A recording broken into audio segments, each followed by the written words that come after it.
Hello everyone, welcome to Sarvodaya classes. Sarvodaya classes में आप सभी का स्वागत है।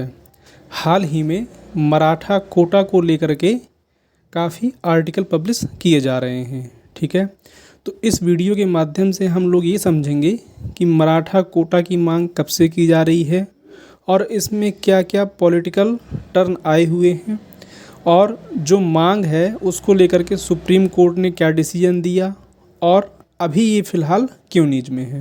राइट, तो वीडियो को आप पूरा देखिएगा और चैनल पर नए हैं तो चैनल को सब्सक्राइब भी करिएगा, सपोर्ट करिएगा। ठीक है, तो जैसा कि यहाँ पर स्क्रीन पर आप देख सकते हैं कि Maratha reservation a long history of political tug of war and litigation, यानी कि मराठा रिजर्वेशन को लेकर के बहुत लंबे समय से क्या है पॉलिटिकल ड्रामा भी चलता रहा है।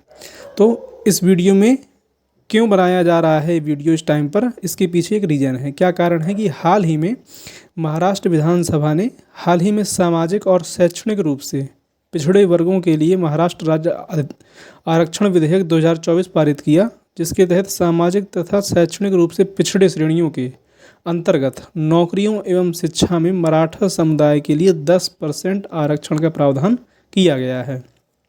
यानी कि मराठा कम्युनिटी को 10% का रिजर्वेशन देने के लिए बिल जो है वो क्या है विधानसभा में पारित किया गया है। राइट, अब सबसे पहले ये इम्पॉर्टेंट हो जाता है कि जो मराठा आरक्षण विधेयक है उससे संबंधित मुख्य की पॉइंट क्या हैं। राइट, इसमें कैसे कैसे उतार चढ़ाव हुआ है और जो ये बिल लाया गया है वो किन किन संविधान के आर्टिकल्स में चेंज करके लाया जाएगा। राइट, तो देखिए, सामाजिक और शैक्षणिक रूप से पिछड़े वर्गों के लिए महाराष्ट्र राज्य आरक्षण विधेयक 2024 का महाराष्ट्र राज्य पिछड़ा वर्गीय आयोग की रिपोर्ट के आधार पर तैयार किया गया है। यानी कि इसको बनाने के लिए राज्य पिछड़ा वर्ग आयोग ने एक रिपोर्ट दी थी, उसके आधार पर तैयार किया गया।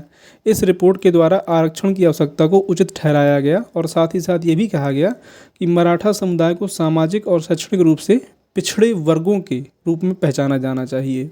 यानी कि इस रिपोर्ट में ये कहा गया था कि जो 1947 जब ये आज़ाद हुआ है उससे पहले क्या था, ये हैदराबाद मराठवाड़ा जो है वो हैदराबाद रियासत के अंतर्गत आता था, जिसमें जो मराठा कम्युनिटी थी उनको कुणबी के अंतर्गत गिना जाता था, यानी कुणबी जाति के अंतर्गत गिना जाता था, जो कि क्या थी ओबीसी जाति थी। ठीक है, तो इसलिए इनको कहा गया कि इनको आरक्षण इसमें दिया जाना चाहिए। राइट, आगे यदि हम लोग बात करें तो यह विधेयक भारतीय संविधान के अनुच्छेद 342A के क्लॉज 3 के तहत मराठा समुदाय को सामाजिक और शैक्षणिक रूप से पिछड़े वर्ग के रूप में निर्दिष्ट करता है। यानी कि आर्टिकल 342A के क्लॉज 3 में ये चीज़ मेंशन की गई है।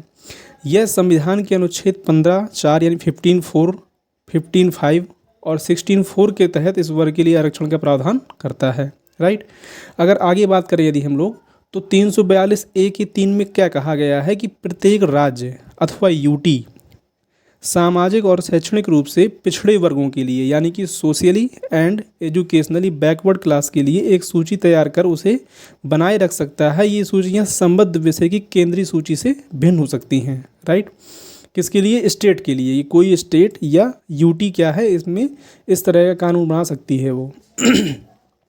साथ ही अगर आर्टिकल 15(4) की बात करें तो इसमें भी प्रावधान किया गया है कि राज्य को नागरिकों के किसी भी सामाजिक और शैक्षणिक रूप से पिछड़े वर्ग अथवा अनुसूचित जाति अथवा अनुसूचित जनजाति की उन्नति के लिए विशेष प्रावधान करने का अधिकार है। यानी कि जो 10% कोटा ये दिया जा रहा है वो विशेष प्रावधान के तहत दिया जा रहा है और ये आर्टिकल 15(4) में मेंशन है।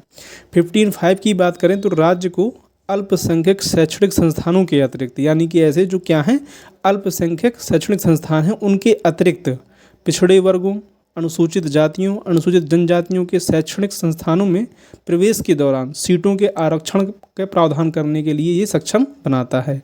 यानी कि अगर कोई समाज का ऐसा तबका है जहाँ तक ये पहुँच नहीं हो पा रही है तो उसके लिए भी प्रावधान किए जा सकते हैं। राइट, अब आगे बात करते हैं हम लोग कि जो मराठा आरक्षण है उसकी पृष्ठभूमि कैसी थी, यानी कि कौन कौन से वो आयोग और समितियां बनाई गई जिन्होंने जो है पहले भी प्रावधान किया है। क्योंकि ऐसा कहा जा रहा है कि इस दशक में ये तीसरा प्रयास है जब इस तरह की चीज़ निकल के सामने आ रही है।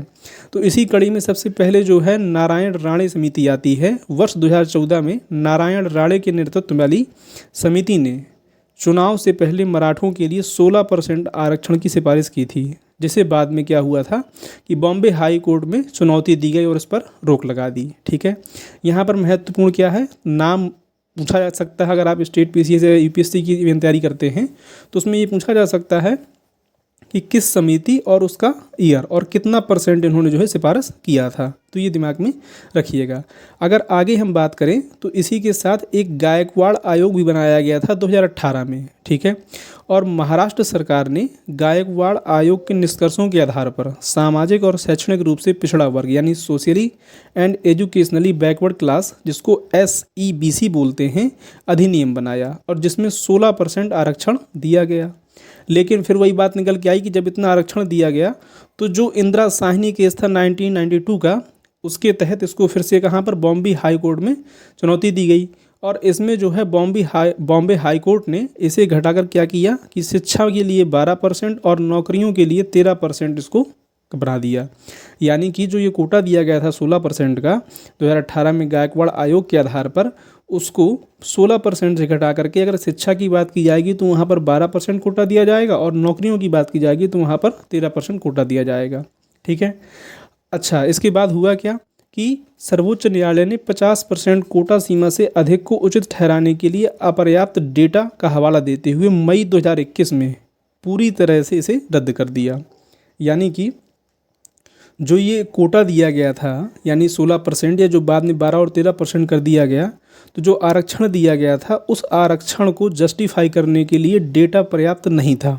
यह सरकार उतने चीज़ों को प्रूफ नहीं कर पाई कि ये जस्टिफाइबल है या नहीं, इसलिए सुप्रीम कोर्ट ने क्या किया कि 2021 में इस कोटा को पूरी तरीके से रद्द कर दिया। ठीक है, और साथ ही साथ यह भी हवाला दिया कि इंदिरा साहनी निर्णय यानी कि 1992 में सर्वोच्च न्यायालय ने स्पष्ट रूप से कहा था कि 50% का नियम क्या है, लागू होगा। यानी कि कोई भी स्टेट मैक्सिमम 50% तक ही क्या कर सकता है, सीटें रिजर्व कर सकता है या कोटा दे सकता है।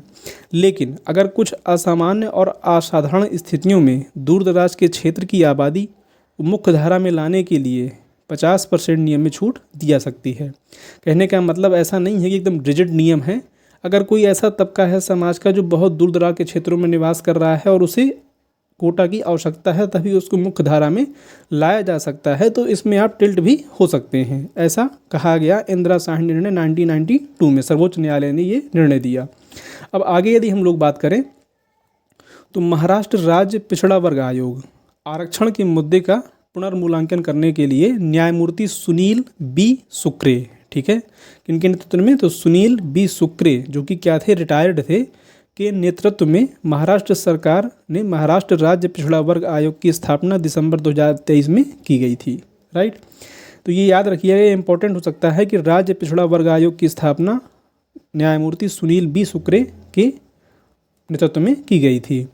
यह सरकारी नौकरियों और विकसित क्षेत्रों में मराठा प्रतिनिधित्व बढ़ाने के लिए अतिरिक्त आरक्षण की सिफारिश करता है। यानी कि जो आयोग बनाया गया उसके तहत।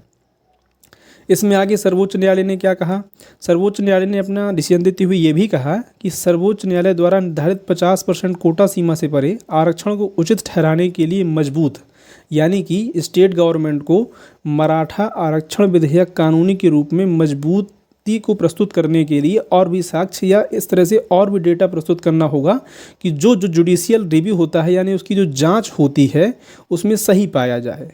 यानी कि आप इतनी चीज़ों को वहाँ पर दर्शा सकें कि आपकी जो बातें रखी जा रही हैं कि मराठा कम्युनिटी को जो मिलना चाहिए आरक्षण वो सही है या नहीं है। ठीक है, आगे यदि बात करें तो पिछड़ेपन के मूल कारणों को संबोधित करने वाली सतत विकास पहल को अल्पकालिक विचारों पर प्राथमिकता दी जानी चाहिए। यानी कहने का मतलब ये है कि जो सस्टेनेबल डेवलपमेंट है उनको अल्पकालिक विचारों पर प्राथमिकता दी जानी चाहिए, यानी कि जिसका लक्ष्य सभी समुदायों के लिए समावेशी विकास और सामाजिक न्याय है।